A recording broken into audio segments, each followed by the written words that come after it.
తెలంగాణలో రైతు బీమా రద్దు కాబోతోందా?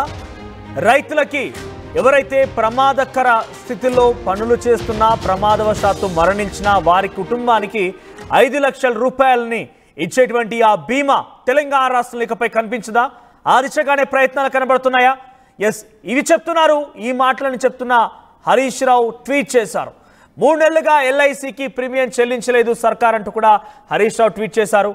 దురదృష్టవశాత్తు రైతులు మరణిస్తే రైతు బీమా కింద ఆ కుటుంబానికి 5 లక్షల రూపాయల ఆర్థిక సాయం ఇప్పటివరకు గతంలో కేసీఆర్ ప్రభుత్వం ఇచ్చిందని, ఇప్పటివరకు వివిధ కారణాలతో 100 మంది రైతులకు ఇప్పుడు ఈ ప్రభుత్వంలో మరణిస్తే రైతు బీమా పథకం పైన రేవంత్ సర్కార్కు హరీష్ రావు సవాల్ విసిరారు. సో ఇప్పటివరకు వివిధ కారణాలతో 100 మంది రైతులు మృతి చెందినట్టుగా తెలుస్తోంది.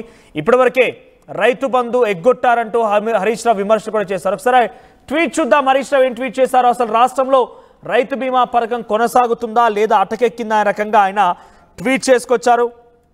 ప్రస్తుతం హరీష్ రావు ట్వీట్ అటు రాష్ట్ర ప్రభుత్వం పైన అనేక రకాల విమర్శలు గుప్పిస్తూ చేశారు. ఆయన ప్రస్తుతం ప్రజల్లో కూడా ఆలోచింపజేసే విధంగా ఈ ట్వీట్ కనబడుతోంది. ఏ కారణంతో అయినా రైతు మరణిస్తే ఆ కుటుంబం రోడ్డున పడకుండా కాపాడుకోవాలనేటువంటి ఉద్దేశంతో కేసీఆర్ గారు ప్రారంభించినటువంటి రైతు బీమా పథకాన్ని రేవంత్ రెడ్డి ప్రభుత్వం నిర్వీర్యం చేయడం దుర్మార్గం. ఫిబ్రవరి నెలలోనే చెల్లించాల్సినటువంటి 775 కోట్ల ప్రీమియం 3 నెలలుగా ప్రభుత్వం చెల్లించకపోవడం శోచనీయం. ప్రభుత్వ నిర్లక్ష్య వైఖరి రైతు కుటుంబాలకు శాపంగా మారుతున్నది.